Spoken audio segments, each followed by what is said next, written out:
奇瑞瑞虎8冠军家族邀您收看《高光时刻》。让我相信宇宙闪烁，还不如让他们相信有外星人呢。王小双，订机票就同城，天天低价，想飞就飞。同城旅行邀您收看《三体》，与热爱共呼吸的新康泰克邀您观看《三体》。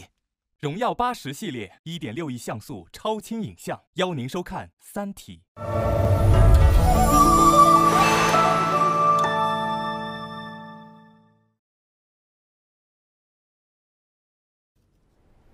干嘛呀？你仔细看，你中间看，什么呀？倒计时。哪儿来的？汪淼拍的，每一张都是汪淼拍的，每一张上都有。从什么时候开始拍的？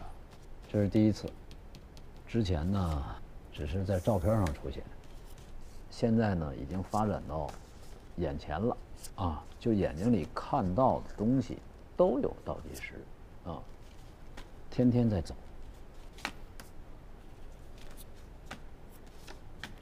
老常呢，你呢先看着。啊，我呢跟你说一事儿。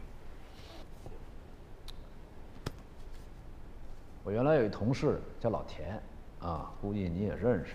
他呢有一习惯，啊，就是每次出任务之前呢，都是要先检查一下这个烟盒里面的这个烟，必须是单数。如果要是双数的话，他就得抽出来一根再出发。啊，屋里不许抽。这说来也奇怪啊，只要是单数，他就一定能抓到嫌疑人。有一次，我就在他检查完之后呢，我偷摸就抽出来一根，你猜怎么着？就那天，把那嫌疑犯都逼到死胡同了，愣是让他翻墙给逃跑了。为这事儿，老田2月没给我发烟。哼，老常，你就说这事儿跟办案有没有关系？那这汪淼干了什么跟倒计时没有关系的事儿啊？汪淼关停了纳米实验，倒计时就消失了。我一直在说，邪乎到家必有鬼，但这次，这鬼也太不一般了。你知道是谁让他关停实验的吗？申玉飞。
我一个有些相佛的人，养鸡很奇怪吧？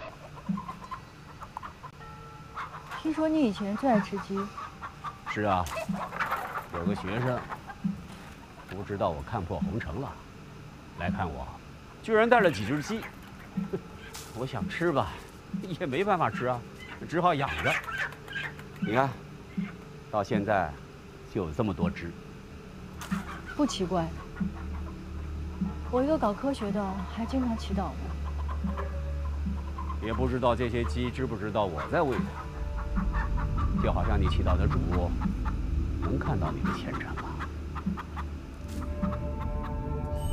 啊，就是整个宇宙啊，就像那个坏了的那个日光灯管一样，它啪啪啪啪在眨眼睛，而且这个眨眼睛的时间是申玉飞提前告诉王淼的。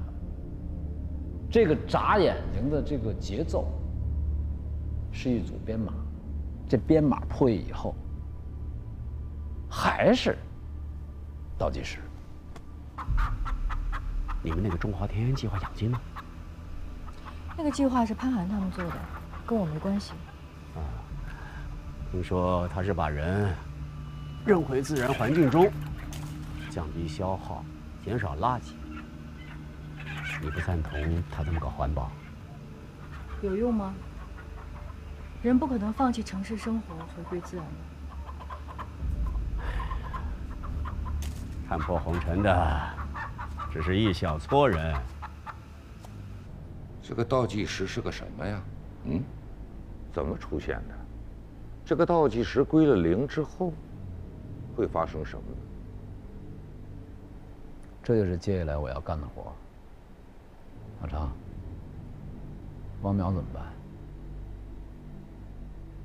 沈玉飞在他身上没少下功夫啊，功夫不会白下的。不过你放心，王淼一定是我们接近真相的突破口。没错。行嘞，汇报完毕。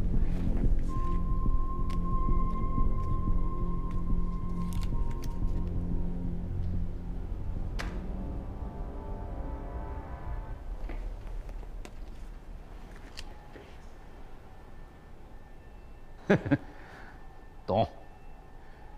给我留了个单数。走了。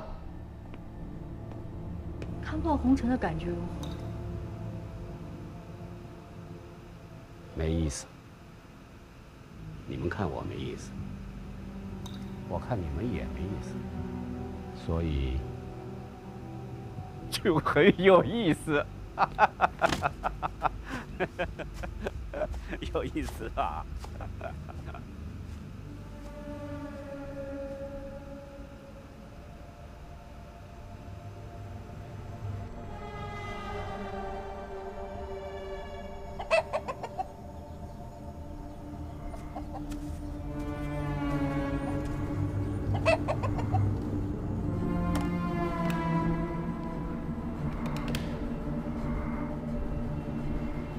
哎，彭教授啊，我是常伟思啊，请教一个问题：宇宙会闪烁吗？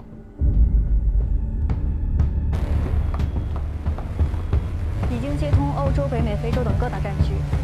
把那些照片同步传给他们。好的。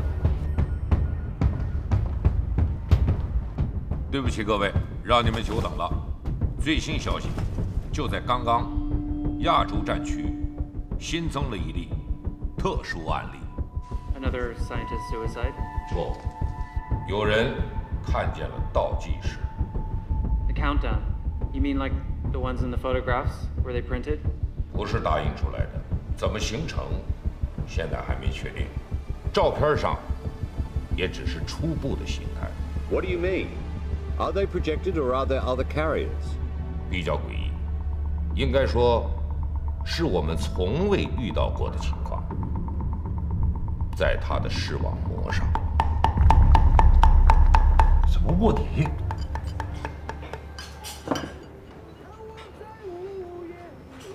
你这么理解也对。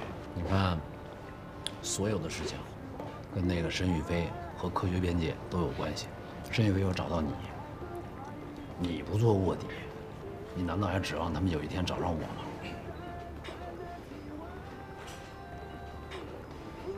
我之前认为科学边界只是一个学术组织，但是我现在对它有新的认识。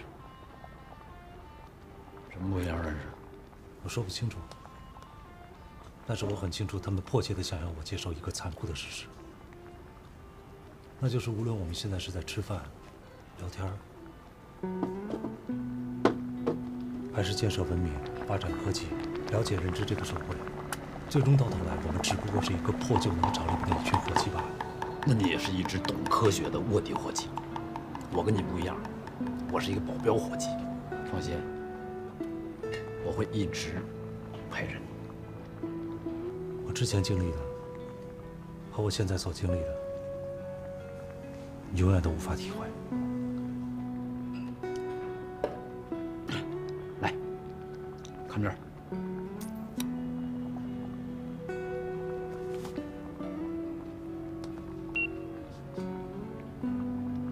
别怕，我特意找之前一朋友做的。我跟他说，我想要一个超长的倒计时器。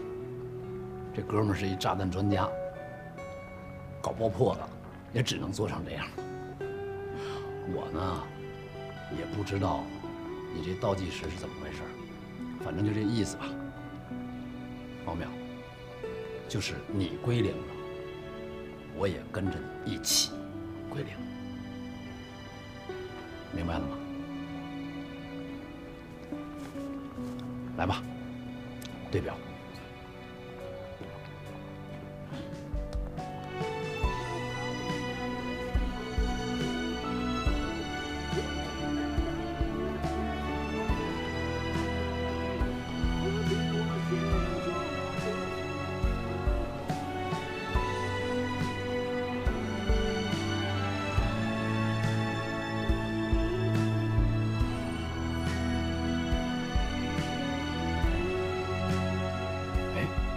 对眼儿啊，冲这个显示倒计时挺近的。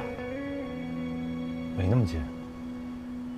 说多少？10184525。455。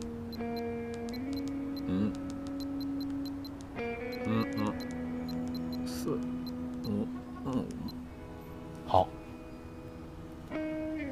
到44的时候告诉我，同时我按下倒计时开始。5、4、03、02、01。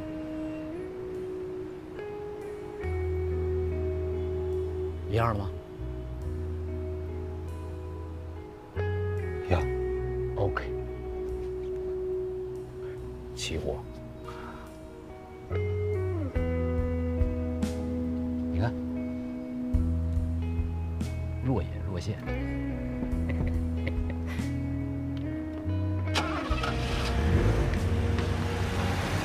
实验都重启了，你那个飞刀哪天能完成啊？飞刃有什么不一样吗？目前那部飞刃是用分子建构法来制造，但是会消耗很大的资源。我们目前研究的方向就是试图通过一种催化反应来代替分子建构法。能帮我翻译一下吗？就是换一种我能听懂的话。实验还没成功，我们还需要努力。在结束之前能完成吗？倒计时。我不知道。哎，你说你这个实验停了，倒计时就停了，那这个会不会是你成功的倒计时呢？就是说，归零那天你就成功了，会不会？虽然你这人说话特别不讲道理，但是最近没道理的事情太多。你就说这么想。会不会很开心吧？啊！曼飞在死之前也接触过申玉飞，那按照你的意思，但凡是接触过申玉飞的人，要不然就加入了科学边界，要不然就自杀了。不全是，你不还活着？所以你要加入。除了我之外，还有其他人活着吗？有。梁东他妈。我调查的时候啊。我本来以为这个申玉飞接触叶文洁是为了梁东，但我感觉不太像，因为叶文洁本身就是科学家。叶文洁没死，你也没死，你们两个没死的之间好像也没什么规律。哎，你说叶文洁会不会也能看见倒计时啊？应该不会吧？那天我要去观测宇宙背景辐射。还是他帮我联系的人。如果他也能看见倒计时的话，他应该知道我想干什么。你应该都调查过叶文洁了吧？除了没自伤，一切正常。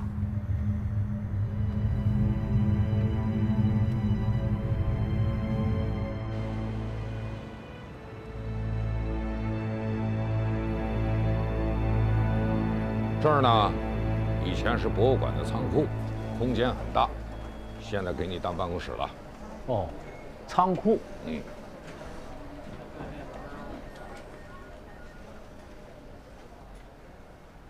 挺好啊。关键是要够大，啊，毕竟10来个人呢，得晃悠得开呀。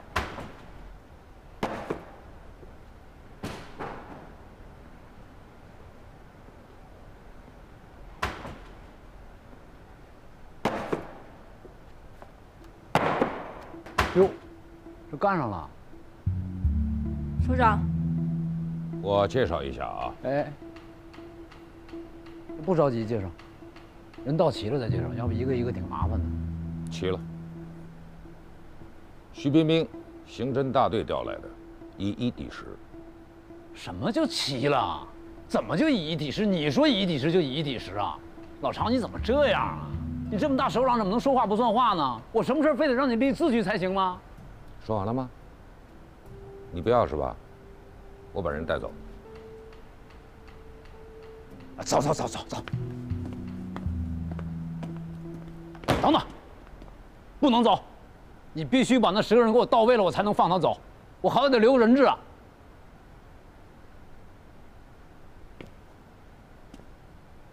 行。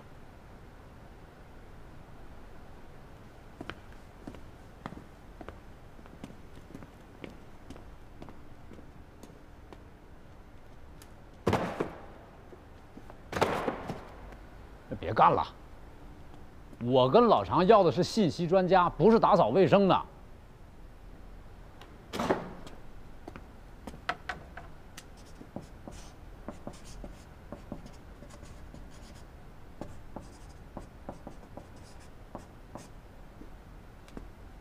叶文洁，天体物理学家，木星，记者，自由媒体人。这就完了？我给你4个小时，你把这2个人所有资料给我查清楚了。行。这最多是2个人的活儿。这是我们需要调查的科学家的全部名单，详细资料，包括家人的，我全都要。今天必须给我查完。行。还有，把这房间给我打扫干净，要一尘不染。别说行了，要说是。明白。是。记者从13日召开的2007年好运北京体育赛事志愿者暨北京奥运会城市志愿者工作动员部署会上了解到，北京奥运会城市志愿者招募工作将于豆豆给爸爸滴眼药水，爸爸觉得眼睛舒服多了。你们爷儿俩散得了啊，鱼还有2分钟就好。豆豆，快去洗手吃饭了。洗干净点啊，豆豆。呀，你带着豆豆先吃饭，我还得出去办点事儿去。散得你干嘛去啊？爸爸要出去吗？是啊，豆豆医生把爸爸的眼睛治好了，爸爸就要去工作了。我觉得爸爸的病还没有全好，得继续治疗。没听出来啊，你闺女啊是想让你在家多待会儿，是吧，豆豆？让爸爸妈妈这段时间就在家里好好陪豆豆。乖，送点吃饭吧。行，快来吃饭吧。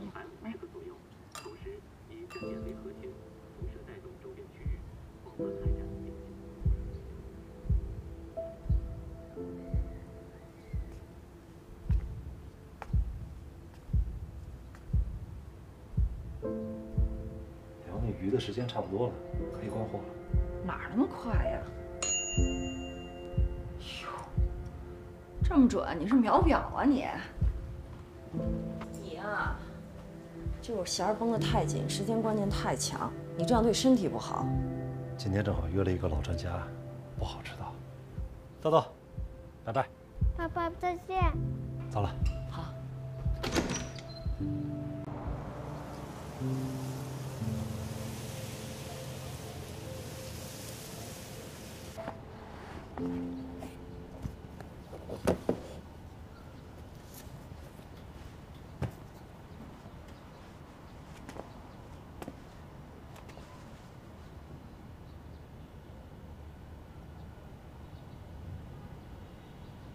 小王，谢谢哈，辛苦你了。叶老师，您太客气了。好，谢谢。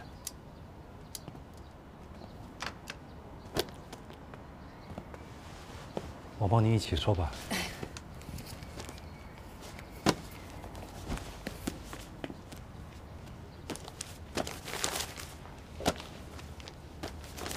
啊，对了，叶老师，前些天我认识了一个科学家，他叫申玉飞，您知道这个人吗？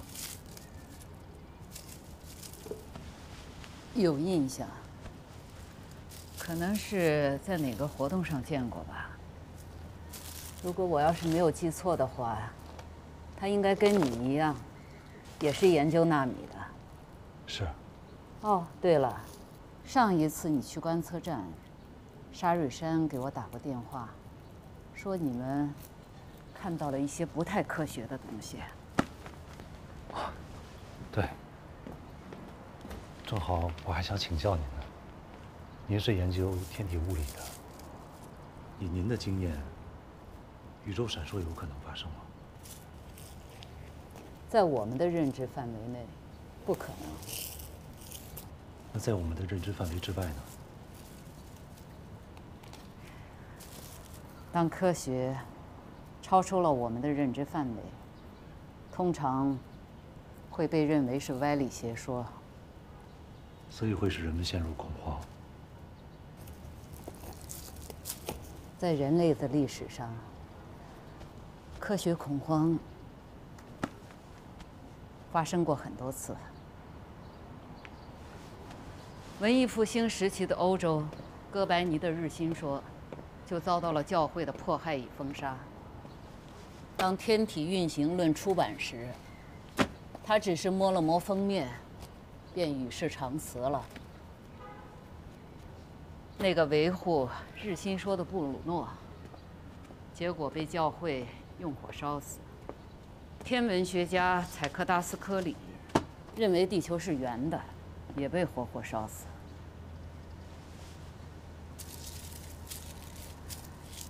那些在我们今天看来是常识的理论，在那个年代，只会给人们引起巨大的恐慌。这就好像我们今天遇到很多问题，在明天回首看起来，有可能就像地球是圆的一样稀松平常。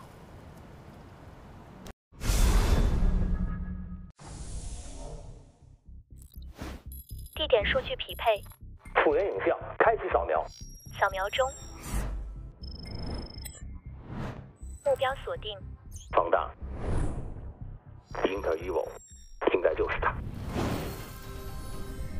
为机器人16年，它曾经是古人智慧的强大拓展。它凭借超强性能抵抗外来文明，进化的创作，进化的沟通，进化的人工智能体验。人工智能，古人可真会起名字。400年前的古董竟然这么厉害，我把英特尔 Evo 带回去，你不介意吧？超能轻薄本认准英特尔 Evo 标。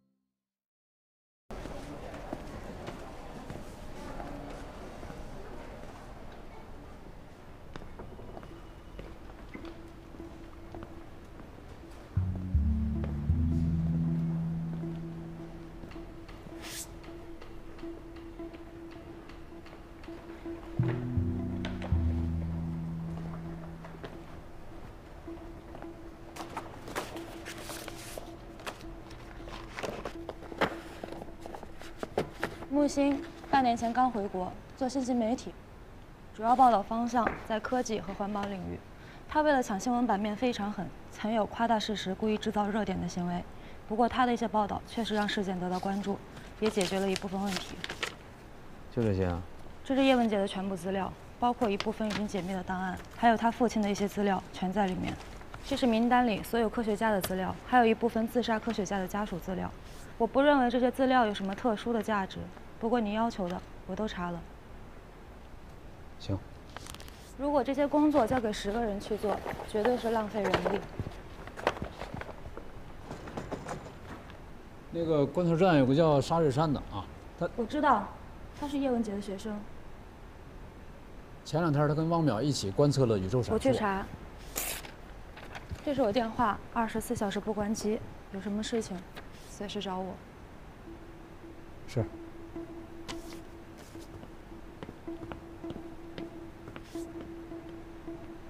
哎，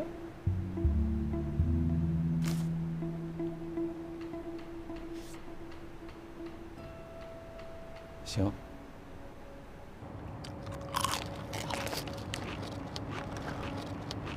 你找谁啊？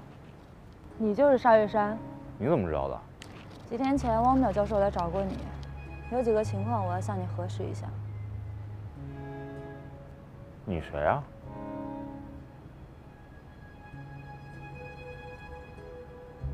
我想了解一下宇宙闪烁。照你这么说，叶文洁就算知道自己是一只火鸡，他也会觉得稀松平常。我们两个人只谈了一会儿，但是我内心平静了很多。科学边界那套理论，不管正确与否，我现在都能接受。或许我们只是不清楚我们自己到底是谁，就像薛定谔的猫一样。猫我知道，我最近恶补了很多物理知识啊，不就是把一只猫放到一个盒子里吗？打开之后不是死了就是活的。可这不是闲的吗？这只是一个实验，中间存在很多的定量和变量。换句话来说，这是一个论证和求证的过程。有必要吗？那如果要是出现第三种可能呢？那不就是见鬼了吗？就是物理学不存在了。叶文洁相信吗？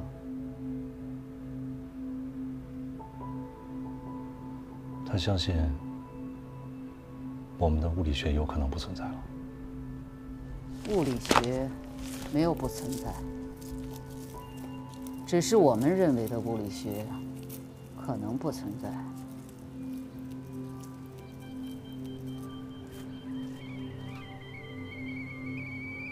多年以后，历史会回答，我们可能是哥白尼，可能是布鲁诺，也可能是教会，也可能我们什么都不是。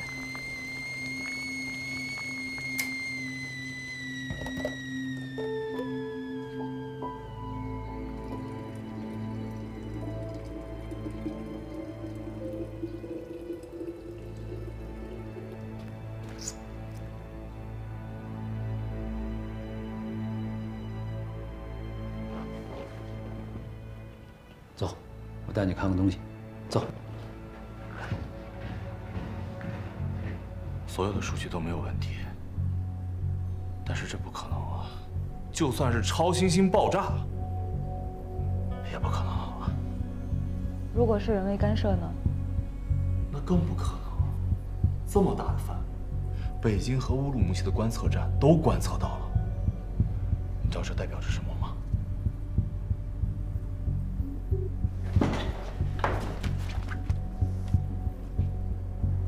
看到了吗？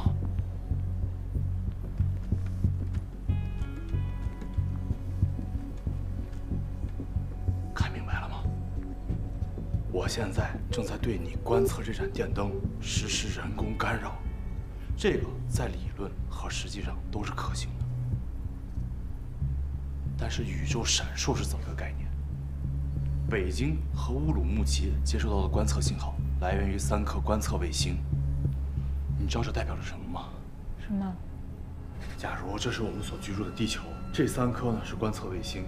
如果想要实施人工干扰，让整个宇宙闪烁的话，理论上需要在距离地球15万公里的地方建造一个宽度至少30万公里大的巨星体，才能呈现。你的理论科学吗？科学？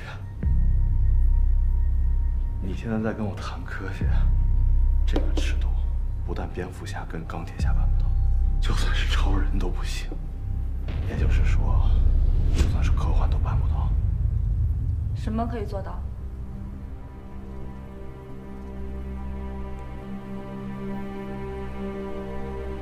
神话，宙斯应该可以办到。这些真不是我干的。我是干警察的，我接触的罪犯多，罪犯他因为跟正常人经历不一样，所以他那个思维方式有时候也不一样。叶老师是有什么特别的经历吗？那说不准啊，他在那个年代生活，他说不定会受影响啊。哎，对了，你刚才说那个什么定量变量，就那个姓薛的，他非得放只猫吗？就不能放只兔子或者是小松鼠什么的？你带我来什么地方啊？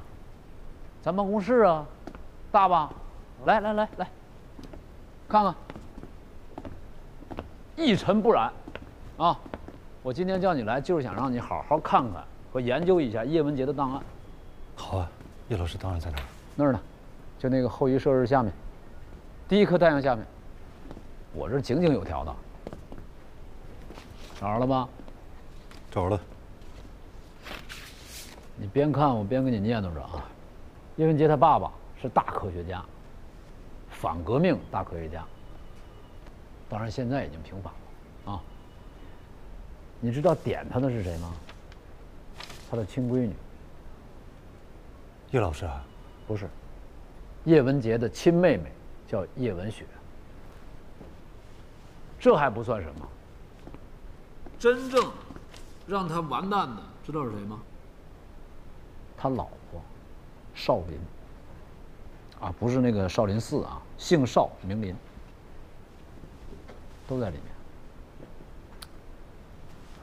面。哎呦，我也在想啊，当时这叶文洁是什么心情呢？嗯，叶文洁的妹妹叶文雪亲自带着运动领头的人，把自己的父亲带走，去对他论文中体现的思想内核进行问询。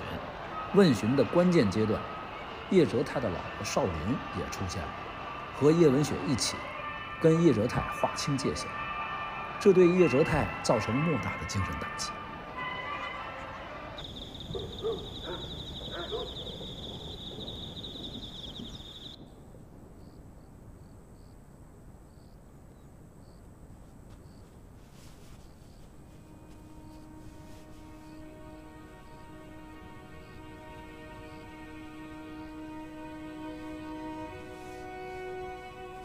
妈妈不是说，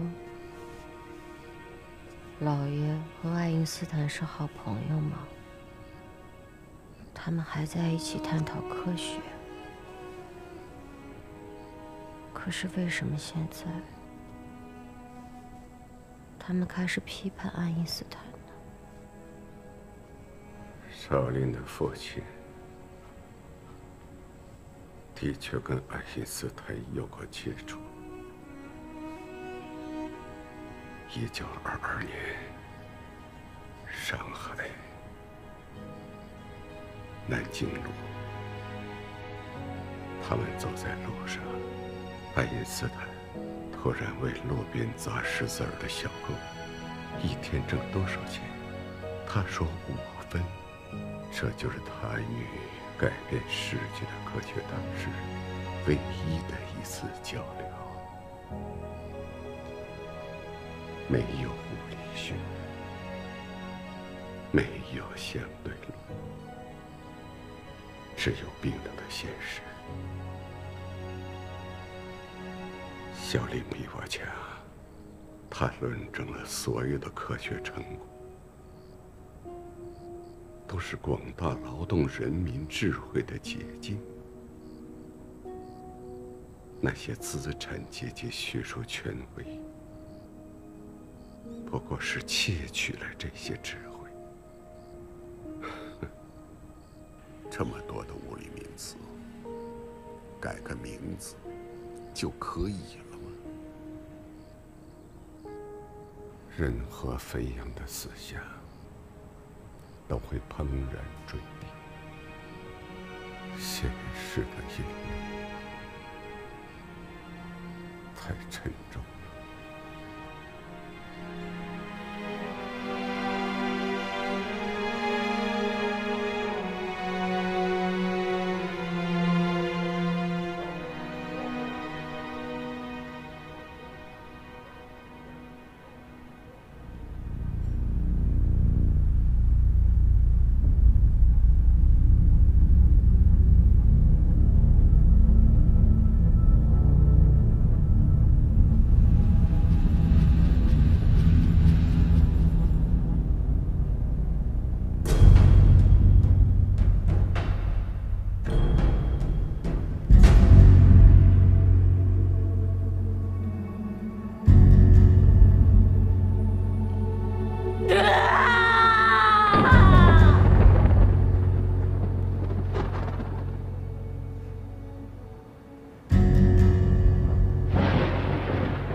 真是没想到，叶老师还有这样一段经历。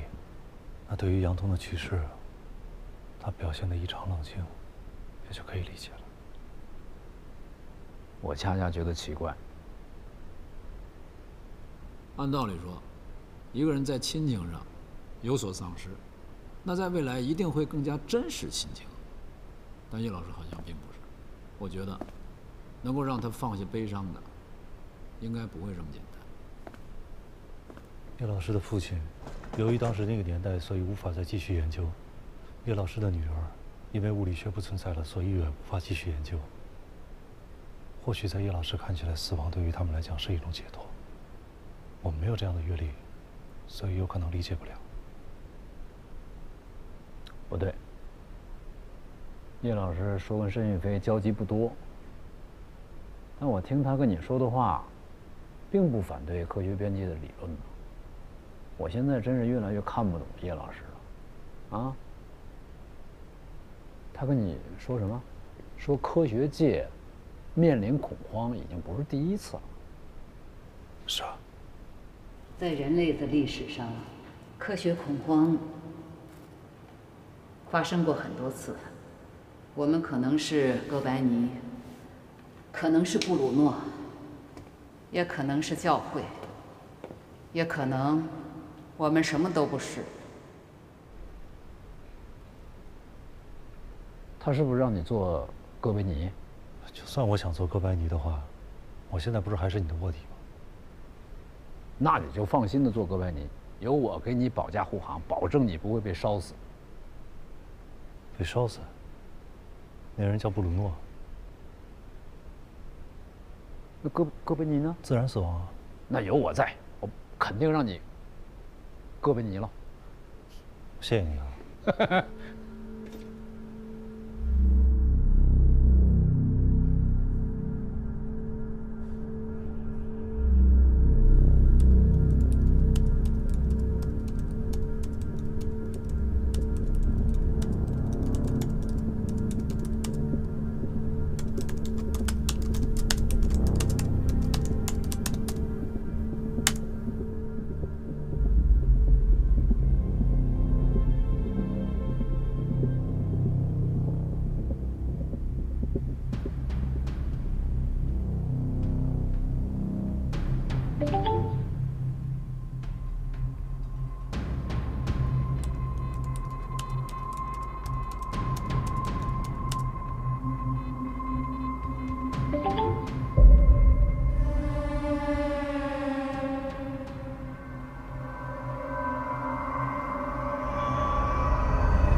Same things repeat.